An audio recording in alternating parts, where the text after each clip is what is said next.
আপনার এলাকায় পর্যাপ্ত স্কুল হাসপাতাল নেই, এর পেছনে থাকতে পারে হিসেবের গলদ। যে কোনো হিসেব নয়, দেশের মানুষের হিসেব, যাকে বলে সেন্সাস বা জনগণনা।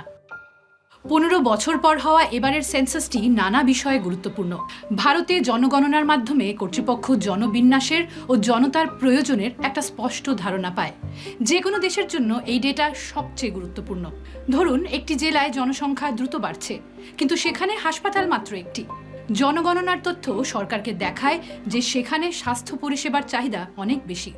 ফলে নতুন হাসপাতাল, ডাক্তার, স্বাস্থ্যকেন্দ্র তৈরি করার পরিকল্পনা করা হয়। কোথায় কতজন বয়স্ক মানুষ আছেন, কোথায় বেকারত্ব বেশি, কোথায় পানীয় জলের সমস্যা, এই সব তথ্য জনগণনা থেকেই পাওয়া যায়। সেন্সাসের ভিত্তিতে তো আবার নতুন করে বন্টনগুলো হয়, সম্পদের বন্টনগুলো হয়।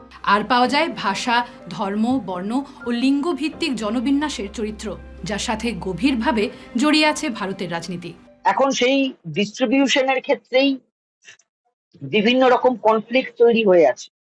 এই যে বন্টনগুলো হয়, সম্পদের বন্টনগুলো, সেটা কিন্তু যে সবসময় ওই 11 সেন্সাস ধরে হচ্ছে তা নয়। সেটা কিন্তু এই যে তার মাঝে মাঝে সার্ভে গুলো হয়, ইকোনমিক সার্ভে গুলো হয়, ফ্যামিলি হেলথ সার্ভে গুলো হয়, তার ভিত্তিতেও সেন্সাসের পরে আলাদা করে বন্টনটা কিভাবে প্রভাবিত হবে সেটা কিন্তু আলটিমেটলি রাজনীতির ওপরেই নির্ভর করে। আলটিমেটলি নাগরিকের কাছে সেন্সাসের কি প্রভাব এসে পৌঁছবে সেটা কিন্তু নির্ভর করবে যে সেন্সাস রাজনীতিকে কিভাবে প্রভাবিত করছে তা।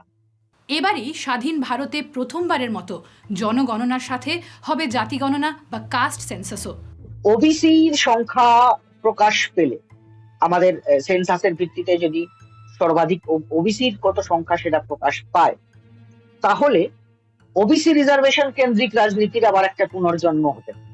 সেন্সাসকে কেন্দ্র করে এই 3 ধরনের রাজনীতি, একটা হচ্ছে ধর্মীয় ডেমোগ্রাফিক রাজনীতি, একটা হচ্ছে রিজিওনাল ডেমোগ্রাফিক রাজনীতি, আর একটা হচ্ছে এই কাস্ট বেসড ডেমোগ্রাফিক রাজনীতি। এই 3 ধরনের রাজনীতি প্রভাবিত হওয়ার নানা রকম সম্ভাবনা। ভারতের সেন্সাসে হিসেব হবে 140 কোটি মানুষের, আর গোনার কাজ করবেন প্রায় 31 লাখ কর্মী।